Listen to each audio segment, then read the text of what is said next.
At alam mo ba, by that time, nawala na siya sa bansa? Hindi po, Your Honor. Alam mo ba na yung pinapagawa sa'yo ay hindi ka ba nag-isip? Ang daming abogado sa Bamban, bakit maghahanap sa ibang lugar ang abogado? Ang alam ko po, Your Honor, dahil pag nakita pa lang po yung name ni ma'am, ayaw na po ng lawyer. Kaya direct instruction po si ma'am, natawagan ko po si Ma'am Che. Dahil walang lawyer na gagawa nung gustong pagawa ng iyong principal. Is that a correct statement? Siguro po, Your Honor. But you think it is because otherwise, you would just probably tell your principal na, ma'am, bakit pa tayo hahanap sa iba at lalayo tayo?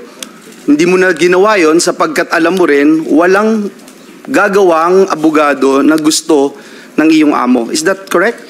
Yes po, Your Honor. Tsaka Okay. yun po yung instruction niya, sumunod lang po ako. Yes, the instruction na sumunod ka. And I wanted to protect your rights dahil sinabi mo, instruction ng amo mo, parang wala kang magawa kung hindi sumunod. Kahit alam mo na parang hindi tama itong gagawin mo. Is that correct? Your Honor, wala pong ganun na inisip ko po na hindi tama. Alam mo tama yung gagawin mo? Kasi inutusan niya lang po ako, Your No, Honor. but this is my question now. If you don't want to answer my previous question, alam mo ba na tama yung gagawin mo na magpapirma, na magpanotaryo sa isang abogado na alam na hindi humaharap yung affiant doon sa abogado at sasabihin ng abogado, subscribe and sworn before me? Hindi ko po alam yun, Your Honor. No, but you know very well na wala yung affiant para pirmahan yung pagnonotaryo na yun. Kaya nga ikaw ay tinawagan ng iyong amo. Yun din ang tanong ko, Senator Joel. Miss Kath, Miss G, alam nyo ba noong araw na yon na wala na sa Pilipinas si Guo Huaping? Hindi po, Your Honor. Ikaw, Miss G, alam nyo ba na wala na dito si Mayor Alice sa Pilipinas nung Hindi araw din na po, yon? Your Honor. Keep on telling the truth, ha? Ngunit alam nyo na espesyal itong pagkakataon na ito. Espesyal, hindi to ordinaryo. Kasi nandun kayo sa dilim, kasi hindi humaharap yung amo ninyo para inotaryo ang isang public document. Alam niyo yun, Miss G, Miss Kat. And ang buong punto kasi ng pagpapanotaryo ay siguraduhin yung pumirma. Ha? Ang abogado places himself or herself on the line para sabihin, itong pumirma ay talagang nandirito pa. At alam na po namin na hindi totoo yung pagnotaryo dito. This is already proven. Kaya makakatulong kayo kung sasagot kayo ng makatotohanan. Hindi kontra sa alam na namin, na-prove na namin in earlier hearings. Pakisagot yung tanong ni Senator Joel. Sorry po, Your Honor. Ano po yung... Sorry po, sorry. Alam nyo yung espesyal yung arrangement. Alam nyo na espesyal. Kasi kung hindi, kahit kanino pwedeng iutos ni alias Alice Go. Kahit kanino. Pero kayo yung pinagkakatiwalaan kasi kayo yung traveling bodies eh. Kayo yung pinagkakatiwalaan niya na gumawa nitong bagay na ito. Na kahit wala siya, inonotaryo yung dokumento. Alam niyo yun. Para sa amin po, Your Honor, isang empleyado lang po kami. Sumunod lang po kami kung ano po yung instruction sa amin. Regarding naman po doon kung alam po namin, actually po, yung totoo po, hindi po talaga namin alam kung nasan po si ma'am. At kung So hindi nyo rin sigurado na nandito pa siya sa Pilipinas nung araw na yon? wala po talaga kaming alam. Hindi Your kayo Honor. nagtanong? Hindi po, Your Honor. Nung kinausap ka at nung tinawagan ka sa telepono, I'm sorry, Madam Chair. SB Pro Nung Tempore. tinawagan ka sinasabi mong tinawagan ka ni Alice Go, hindi ka nagtanong kung nasan siya. Hindi po, Your Honor. Bakit? Wala rin po ako sa posisyon para tanungin kung nasan po siya. Pero nung mga araw na iyon, alam nyo ba na naghahanda na siyang umalis? Bago nung mga araw na Hindi iyon? po, Your Honor. Okay, babalikan po namin kayong dalawa. Pero balikan ko po si Mayor sa mga... Yes, related question from Senator Sherwin. Related question before we veer away from another topic. May mga napuna lang ako, Madam Chair. G, kanina sabi mo na nung nagkita kayo ni Kadante, wala pa sa iyo yung dokumento. Wala pa po, Your Honor. At pinabalik mo saan yung driver mo para kunin yung dokumento? Sa bahay po nila. Kasi ang instruction po, Your Honor, i-meet ko po si Kadante para mag-lunch po. Kasi, So saan nanggaling yung dokumento? Sa kanila po, pinakuha po ni Kat sa kanila. So hawak ni Kat yung dokumentong signed. Yes po. Pagdating sa'yo, nakaperma na, Yes diba? po, Your Honor. Opo. Kat, nasa'yo yung signed documents? Yes po, Your Honor. Pinakuha po ni ma'am. Saan nanggaling yung signed documents? Tumawag po siya, Your Honor. Ang sabi po niya, punta daw po ako sa bahay niya, may kukunin po isang brown envelope. Nung Okay. nakuha ko na po yun, nag-message po ako sa kanya kung ano pong gagawin ko doon. Saan bahay yun? Sa QJJ Farm po, yun sa bahay po na mismo. Saan yun? Give me the Bamban address. po. Sa Bamban? Anong barangay? Virgen de los Remedios po. Virgen de los Remedios. Remedios. Opo. Doon mo kinuha. Kanino Yes mo po. kinuha yung dokumento? Nasa drawer po niya, Your Honor, sa room po niya. Nasa drawer lang yung dokumento. So pumasok ko lang sa kwarto niya, kinuha mo lang yung dokumento doon? Yes po. Ganun kasimple lang? Yes po, Your Honor. Yun po yung ano niya. Tapos nung nakuha ko na po at Your Honor, tinanong ko po siya kung ano pong gagawin ko. Ang sabi po niya, i-attach ko daw po sa last page nung affidavit po niya. Okay. Paano ka nakapasok doon? Pinapasok ko lang, may gwardiya ba? May boy? Paano ka nakapasok sa Hindi po nakalock, Your Honor. walang tao sa bahay? Wala po, Your Honor. Ang tao po sa QJJ Farm is 3 na lang po. So walang tao sa bahay, nakapasok ka sa gate, umakyat ka ng kwarto, binuksan mo yung drawer, nandun yung dokumento. Yes po, yung isang brown envelope po. Instruction siya ni Guo Huaping. Yes po, Your Honor. Kay Guo Huaping, Madam Chair, if I can pursue that Senator Sherwin, with your go hopping. permission. Saan nanggaling yung dokumentong yun?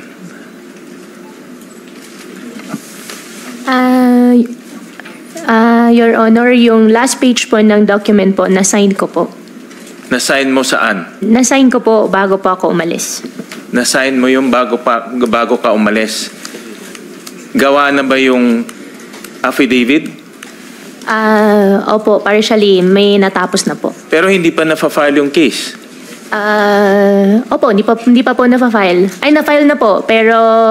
Hindi Ano ba talaga po? Na-file na or hindi pa na-file? Na-file na po. Hindi pa na-file yung... Kailan mo sinign yung document bago ka umalis? Sinayin ko po yung last page po bago po ako umalis. Umalis ka is first week of July.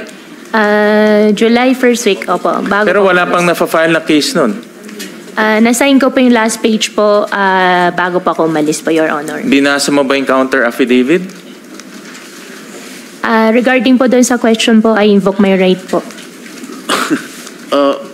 With all due respect, Senator. SB Pro Tempore. Senator Win, Madam Chair, sino nag-prepare ng counter affidavit mo? Lawyer po. Yeah, I know. Sino nga? Law firm? Opo, law firm po. Ano yung law firm?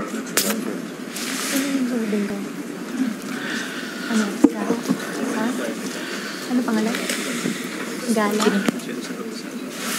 At yun sa abisado po. Gana Atienza Avisado Law Offices. So, nung prepare ng lawyers mo to, nitong law firm mo to, alam na ng mga lawyers mo na wala ka na rito? Hindi po. What do you mean hindi po? Alam nila na nandito ka? Samantalang wala ka na talaga? Hindi po namin pinag-uusapan. Paano mo napirmahan nito na wala ka? Yung last page po, napirmahan ko po siya bago po ako umalis. Hindi, ang date dito, August 14, no? Oh, August 14. Kailan mo pinirmahan tong affidavit? Counter affidavit? Hindi ko po maalala po yung exact date bago po ako Laging umalis hindi po. mo maalala eh. Tagal na yung katagang hindi mo maalala. Kailan? Your Honor, hindi ko na po talaga maalala O yung exact nakalagay date po. dito sa counter affidavit mo, August 14. Kailan ka tumakas? Your Honor, meron pa akong case po sa immigration po. Kailan ka I refuse po tumakas? answer po. May case Ano- na po ako sa Madam Chair, if I immigration. may ask, Yung sinabi yung niyo, dates niya, Guo Huaping, na pinirmahan mo yung counter affidavit bago ka umalis. Kailan yon na umalis ka? Bago pa ako umalis po, first week po ng July, di ko po maalala po yung exact date po. First week ng July. first week of July. Madam, Na wala Madam pang Chair, case. first week of July daw siya umalis. Pinirmahan daw niya ito last page. Nakalagay dito, in witness whereof, I have here to affix my signature this August 14, 2024 in the city of, namalabo to San Jose, San Jose Del Monte. And the foregoing allegations are true and correct to my knowledge and available. Paano mo napirman ito? Sinasabi mo napirman mo to last page. Wala ka na rito sa bansa. Umalis ka po ka, July. Nahuli ka, September. Kailan ba siya nahuli sa Indonesia? September. Ha? September 5. Paano mo napirman ng August 14 to? Knowing fully well na itong mga abogado mo, alam na wala ka na rito. So, ibig sabihin, July pa lang, nung umalis ka, hinanda mo na yung last page na yan na pirmado mo para ikakabit na lang ni Ms. Kath dun sa counter affidavit mo na later on na compose. Madam Chair, may kaso na pong binigay po sa akin ng DOJ po. I invoke to... You're right against self-incrimination. Pero di ba, common sense, kuhuaping, kung aalis ka ng July, maghahanda ka ng signature page para ikabit sa counter affidavit na in-instruct mo kay Ms. Kath na ikabit, kahit by August pa, isasabit yung counter affidavit na yon, di ba? Common sense lang, kunyari ibang tao pinag-uusapan natin, di ba? Ganun yun, wala na kayo nung August wala na yung taong yun nung August. Right? Madam Chair, maybe we can ask attorney if her lawyer is present. Attorney Avisado, nandito ba? Were you instrumental in preparing this counter affidavit? Yes, Your Honor. Okay. It says here that Alice admitted that she signed the last page 15, if I'm mistaken, of the counter affidavit. All right? Is it true? Your Honor, if I recall it correctly, we sent the draft of the counter affidavit last August 14, Your Honor. Where? To her secretary, Ms. Kat Salazar. Okay, August 14. Saan mo pinadala yung counter affidavit para pirmahan ni Ms. Alice? Your Honor, pinakuha niya po sa akin yung brown envelope po. No. I'm asking you, pinadala nyo, no? Pinadala nyo kay Kat para pirmahan ni Alice. Am I correct? Yes, Your Honor, that's correct. Oh. And if I may, SP Pro Tempore, and sa pagkaalam nyo, sa araw na yon na pinadala nyo yung draft counter affidavit kay Ms. Kath para maaprubahan, mapirmahan ni Alice, ni Go Huaping, nasan yung kliyente nyo at that point in time? We have no knowledge of her whereabouts, Your Honor, at that time. I find that very difficult to believe. SP Pro Tempore, Ms. Kath. So, nung pinadala ni na attorney ko sa inyo yung draft counter affidavit, anong ginawa niyong sunod? Pinrint ko po kasi pinaprint po ni Ma'am Alice. And then? Nung pagkakuha ko po ng brown envelope, una po, kinuha ko po yung brown envelope sa bahay po niya. Tapos po, pinrint ko po yung sinend sa akin through Viber po, nung affidavit po na inattach ko po doon yung sign page po. So, hindi nyo na pinabasa kay Go Huaping yung draft counter affidavit? Sinend ko din po sa kanya, Your Honor. Saan nyo pinadala sa kanya? Sa WeChat po. Ibig sabihin, WeChat? Hindi yun karaniwan or malawakang ginagamit dito sa Pilipinas. Nasaan siya nung araw na yun na pinadala nyo yung counter affidavit ni na attorney ko sa kanya via WeChat? Your Honor, hindi ko po alam kung nasan po si Ma'am. Pero pag nandito kayo dati ni Go Huaping sa parehong nasa Pilipinas kayo, hindi naman kayo gumagamit ng WeChat, di ba? May pa po, nakakausap ko na po siya sa WeChat. Sa WeChat? Yes po. Pero nasan siya nung May, nung WeChat ang ginagamit nyo? Alam ko po dito sa Manila. Sa Naka-check-in Manila. po siya sa hotel. Naka-check-in sa hotel. Pero pag bumabiyahe siya sa ibang mga bansa, ay WeChat ang ginagamit nyo? Messenger po. Messenger. Yes po. So, nasan siya nung araw na yun na pinadala mo sa kanya yung counter affidavit via WeChat? Hindi ko po alam, Your Honor, kung nasan po siya. I'm just a bit confused Joel. because you said kanina, Kat, kinuha mo yung envelope sa bahay ni alias Alice at signed na. Ngayon, ang bagong istorya ay other than the envelope, ikaw ang nagprint ng counter affidavit. Yes po, Your Honor. Bali yung nasa envelope po is sign page lang po siya. Wala po yung kabuuan po na affidavit. Okay. So, nandun yung sign page. Tapos, iba na tong dokumento na ipiniprint mo from the sign page. inside the brown envelope. Tama? Your Honor, yun po yung instruction niya kasi hindi I'm not asking about the instruction. In your personal experience, yung brown envelope na sinasabi mo, meron ng prepared, signed document na nandoon sa loob ng brown envelope. Yes po, Your Honor. Tapos, may ginawa ka ngayon na as instructed to you by alias Alice, Yes po. na i-print yung counter affidavit, at from the counter affidavit na pinrint mo, kinuha mo ngayon yung signed document sa brown envelope at yun ang inattach mo Yes po, Your Honor. dun sa Tama pinrint po. mo. Tingin mo tama yung ginawa mo? Your Honor, yun po kasi yung instruction po ni ma'am. So hindi mo alam kung tama yung ginawa Yes po, mo? hindi ko po alam. Ipa-follow up ko lang yung question ni Madam Chair sa'yo. Ikaw ba, Kat, bilang secretary ni alias Alice Guo Haping, nakapagpanotaryo ka na ba? Dati? Hindi po, Your Honor. Example, affidavit of laws, certifications for government. Hindi ka nautusan kahit kailan, buong buhay mo as the secretary of alias Alice, hindi ka nakapagnotaryo? Hindi po. Hindi niya po ako inuutusan before po. So ngayon ka lang Yes inutusan niya? po. Yan po yung first time po na kino-ordinate po niya sa akin. Yun lang, regarding po sa yun lang, notaryo. Kat, minsan kahit na sumusunod ka lang, alam mo na hindi iyon ang ang pinirma niya nandun sa loob ng brown envelope, kinuha mo tapos inattach mo dun sa bago. Parang hindi yata tama yun, di ba? Hindi mo ba naisip yun? Your Honor, pasensya na po. Sumunod lang po ako sa instruction po ni ma'am. Ito ba yung pinirmahan mo?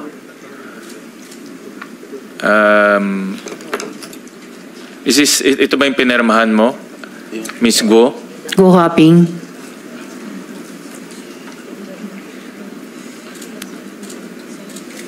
Ito ba yung nakita mong nasa brown envelope? Yes po, Your Honor. Ito yung nakita mo sa brown envelope? Yes po. So ito yung sinabi ni Guo Huaping na pinirmahan niya bago siya umalis. Tama? Miss Go? Sen, ako po yung pumirma. Yung date po, hindi ko po alam po yung sa date. But, Madam Chair, ang conclusion ko, personal conclusion ko dito, first, nagsinungaling si Attorney Galicia. No? Dahil hindi ito pinirmahan sa harap ni Attorney Galicia. Definitely, nagsinungaling siya at dapat siyang kasuhan rin ng DOJ. Number two, itong ganitong document, abogado nagpre-prepare nito eh. At prepare ito first week of July, yung alleged escape ni Guo Huaping. So ang ibig sabihin, yung mga abogado niya, alam rin na aalis siya. Kasi pinirmahan niya in advance eh. Final yung counter affidavit August 14, pero pinirmahan niya first week of July, the last page. Diba? Typically, typical sa atin yan, pag ginawa yung counter affidavit, babasahin mo muna bago mo pepirmahan. Diba? Nagko-correct pa nga tayo along the way kung tama yung ginagawa. Pero obviously dito, alam na nila na aalis siya, kaya kung tama yung kwento ni Guo Huaping, pinirmahan niya ahead of time ito. No? At alam ng abogado niya, o may at least meron silang idea, kasi bakit naman yung pepirmahan ahead of time to almost 1.5 ahead of time. Diba?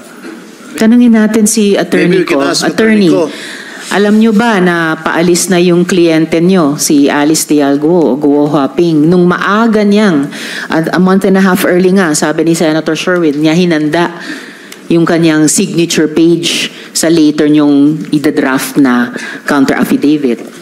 Your Honor, we really have no knowledge, Your Honor. In fact, Your Honor, we were only able to finalize the counter affidavit last August 14, on the same day that we forwarded the same to her secretary, Your Honor. At bakit nyo finoward pa kay Ms. Kath? Bakit hindi diretso kay Guo Huaping na siya naman yung kliyente nyo? Your Honor, Ms. Kat messaged us requesting if we can forward the draft counter affidavit to her so she could print and have it signed by Mayor Guo, Your Honor. Hindi ba mas regular na directly from the law firm or the lawyers to the client para hindi nadadaan pa sa secretary? Kayang-kaya nyo namang mag-print sa office nyo, I'm sure. Yes, Your Honor, but that was the request of our client through her secretary. But Madam Chair, just one, Senator Madam Chair. Joel.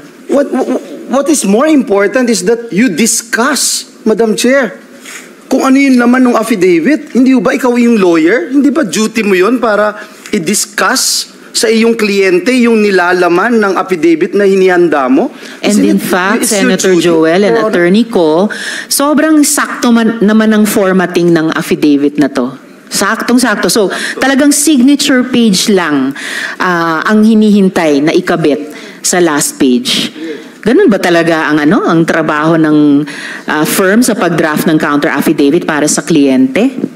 Your Honor, if I recall it correctly, we sent the complete draft of the counter affidavit, including the signature page, Your Honor. No, hindi yun po ang nangyari. Madam Chair. The signature page iniwan sa brown envelope sa drawer na ikinabit lang ni Ms. Kath dun sa draft counter affidavit nyo na hindi nyo pinresent at diniscuss directly personally sa kliyente nyo. SP Pro Tempore. Attorney, how did you prepare the counter affidavit? Your Honor, we reviewed all the records, Your Honor. Did you consult Alice in the preparation of your counter affidavit? We had limited communication with the Honorable Mayor at that time, Your Honor. Why limited, Attorney Ko? We were just calling her, Your Honor. How were you calling her? Through her cell phone, Your Honor. Pero bakit limited yung communication?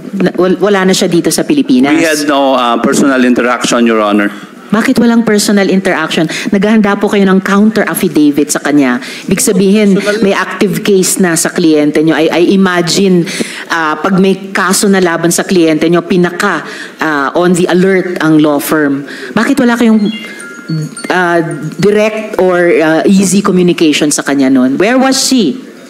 Your Honor, at that time, actually, we also manifested in the DOJ that we were having difficulty communicating with the Honorable Mayor. That's why we weren't able to finalize the counter affidavit, Your Honor. Why were you having difficulty communicating? Your Honor, with we her? were informed, Your Honor, na meron ho siyang death threat. That's why she refused to have a personal meetings with us. So Ayan na we were naman only ang communicating through cell phone, Your Honor. Death threat?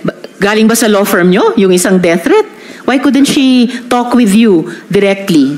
Wala hong ganun, Your Honor. We were just informed na meron ho siyang mga death threats and hindi ho niya kayang makipag-meeting personally with us, Your Honor. That's why na-delay ho yung pag-prepare and finalize nung counter affidavit, Your Honor. Usually, ang mga law firm, napakamaparaan para lang tulungan hanggat kaya yung kliyente nila. And in fact, there was even media work that was able to be done, facilitated by the law firm, even when nasimula na namin ang investigasyon dito sa Senado. Kaya ang hirap talagang paniwalaan na you cannot even explain to us bakit kayo hirap mag-communicate sa kliyente ninyo at a time na you already needed to submit a counter affidavit in her name. At talagang I cannot imagine na ang firm tatanggapin na hindi nyo mapresenta, maipaliwanag ang counter affidavit sa kliyente nyo and papayag kayong ikakabit lang nung secretary niya yung signature page. But yes, Senator Sherwin and then SP Pro Tempore. Ms. Guo Huaping, sino nag-prepare nitong page na ito para permahan mo? Sen, may kaso na pong sinampa po sa akin. Na-invoke my right po. Kasi imposible ikaw mag-prepare nito. Abogado lang nakaka-prepare nito eh. Sinong abogado nag-prepare nito at pinirmahan mo 1.5 months ahead of the counter affidavit? Opo, Sen. May kaso na po final po sa akin. I invoke my right against self-incrimination po. But Attorney Ko, don't you agree na abogado lang nakaka-prepare nitong ganitong, not an ordinary person can prepare such a document? I agree, Your Honor. Thank you. Thank you, Senator Sherwin. Attorney Ko, pwede bang tanungin lang nandito ba si Yusek T ng DOJ or sinong resource person from DOJ? Good morning, Madam Yes, Sen. good morning. Prosecutor Gatdula po representing DOJ. Yes, Prosecutor Gatdula. Under the new rules, notary is allowed if prosecutor is unavailable. Yes, Pwede Your Honor. po ba kayong mag-expound sa rule na to? Yes, Your Honor. Under the new rules po ng Department of Justice, the only time that a person can have the counter affidavit notarized outside of DOJ, Your Honor, if there are no prosecutors available. But considering, Your Honor, please, that this case, there are plenty available prosecutors, Your Honor, in the Department of Justice. So basically, Your Honor, the notarization of the counter affidavit is really without any effect, Your Honor, please. So talagang from the get-go, malabo po yung dinaanang proseso nitong counter affidavit na ito. And actually, we don't even have to belabor the defects of the notary. We already know it's fatally flawed.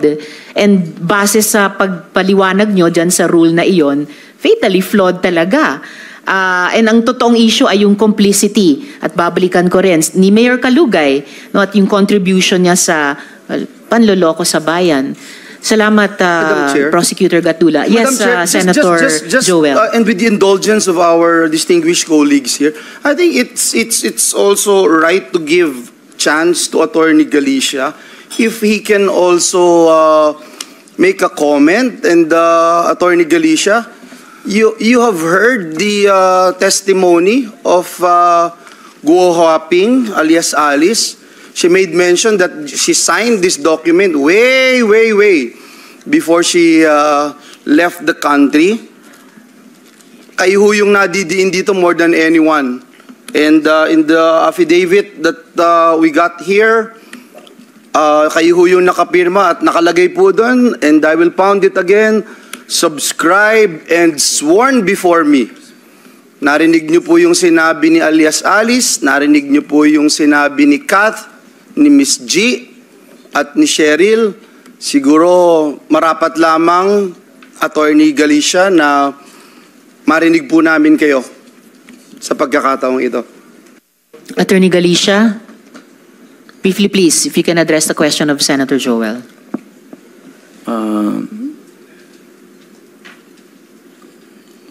Biktima po ako.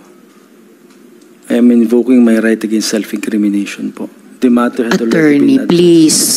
Please don't kayo? take the track of Guo Huaping. Ang mas mabuti po ay sagutin nyo ng makatotohanan yung mga tanong namin. Please, return to the question of Senator Joel. Again, Your Honor, I'm invoking my right against self-incrimination because that will tend to incriminate against me, Your Honor. All right. SP Pro Tempore. Just one last thing, Madam Chair. All right, one last, Sabi Senator po ni Joel. Alice, alias Alice, pinirmahan niya ito way before she left the country. Sabi ni Kat, pinatawagan si Cheryl para alamin kung sino ang pwedeng abogado na papayag sa gusto nila na magnonotaryo ng isang public document. Nakita man, hindi nakita, anuman laman ng dokumento, inonotarize niya. At ang nakalagay po doon ang inyong pangalan. Muli po, Attorney Galicia, binibigyan po kayo ng Senado ng pagkakataon. You owe it to yourself, you owe it to your family, you owe it to the Filipino people. Alam niyo po ba ang mga pinagagagawa niyo when you affix your signature? Again, in the public document that's here before us, it says there's sworn, subscribed, and sworn before me. At dito ho, napatunayan na lahat na ng dokumento, gabundok na dokumento, gabundok na mga testimonya, sinasabing wala na si Alice Go. At mismong si alias Alice, sinabing pirmahan niya ito way before she left the country. Muli po, binibigyan po namin kayo ng huling pagkakataon, Attorney Galicia, para marinig ang inyong panig, Attorney Galicia. I will be, Your Honorable Senator, I'm maintaining what I declared before and the result of the executive session that we had. All right, Attorney. Senator Joel, thank you. Then, Madam Please. Chair, we don't have any other choice but to bring out the information that was given to us before, Madam And Chair. actually, Senator Joel, Attorney Galicia, itong mga bagong facts na itinatanong din sa inyo, lumabas na po in open hearing. Hindi lamang dun sa executive session. So, may I remind you, you are obliged to respond. You are continuing to be under oath before this committee, Attorney Galicia.